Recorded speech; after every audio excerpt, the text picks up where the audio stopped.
Hello guys, Wally Cooper here with a new Minecraft tutorial.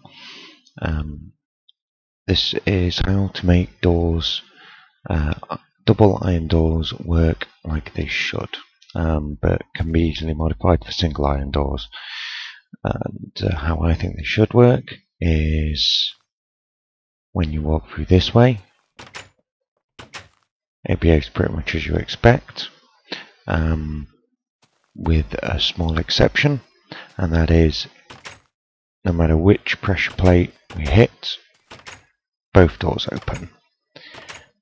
And then from the so we'd now be outside our building, and from this direction, if we press the button, we've got lots and lots of time, in fact literally forever, to walk through the door, but it then automatically closes behind us once we've entered the building. Okay, so we'll start off with the method for making the pressure plates both activate the door. And to do this, you're going to want to dig a hole below the door, which is 3 long in the direction that you'll be travelling, 2 wide, so the same width as the door, and including the floor block which the doors will be sat on, it's 3 deep in the middle and 2 deep at either end. And what you need to do is in the bottom of that pit place 2 redstone dust on the area, the 2 blocks that will have the pressure plates above them, 2 repeaters facing away from the dust, pointing at 2 redstone torches, and these are on blocks that will be directly below the doors. You can then cover it up. That's all there is to it. You then want to place your pressure plates, 2 temporary blocks on the middle squares, and then place your doors from the side from this angle and from the side from this angle, and this will mean then when those blocks are removed, the torches power the doors and they work like that. So at this point the doors are actually powered, so technically they are open. However, that doesn't really make any difference. You can't walk through them any more than if they were unpowered. So that's pretty simple. Next we're going to work on the entrance button, and for this you're going to need some more room.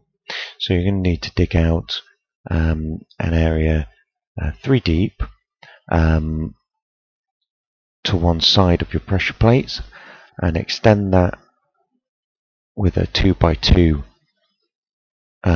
hole of the same depth, and then a 3x2 hole that is 4 deep along at the end of that, and then rounding it off with this 2x3 hole which is 3 deep.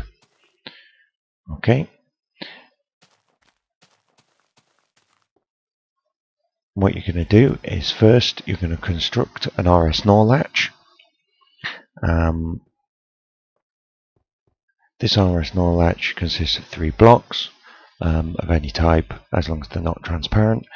You've got a torch in this crook here, 2 pieces of redstone dust across the top, a redstone torch up here on the corner, and a dot of redstone below the torch.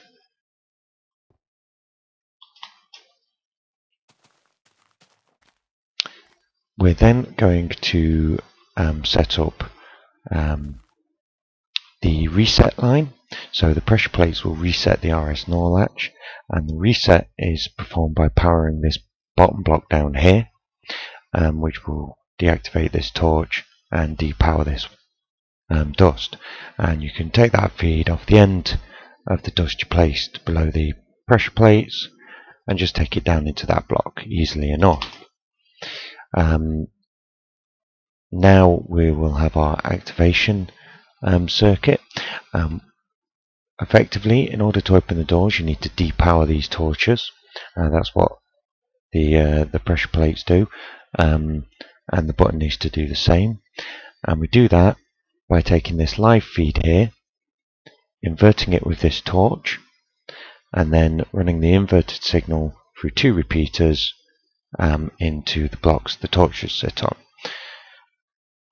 So, in order to depower these torches and open the door, you simply need to provide power to the redstone dust along the top of the RS NOR latch. That will depower that torch. Same with the dust there, which will allow this torch to power through the repeaters and into those blocks and depower those torches. So let's give it that feed, and that's simple enough. You simply need to extend your RS NOR latch up diagonally by 1 block here and place some more dust on top, and then sit a block above that dust with a button on it, and that button should be able to see reasonably clearly. If we click that button, how that changes the state and opens the doors. And if we look down here, you see that that redstone gets powered, and as we step off it and it cuts that, it actually resets the RS NOR latch. That's basically all there is to the mechanism. It's quite simple. All that would be left would be to cover it up with a suitable building block.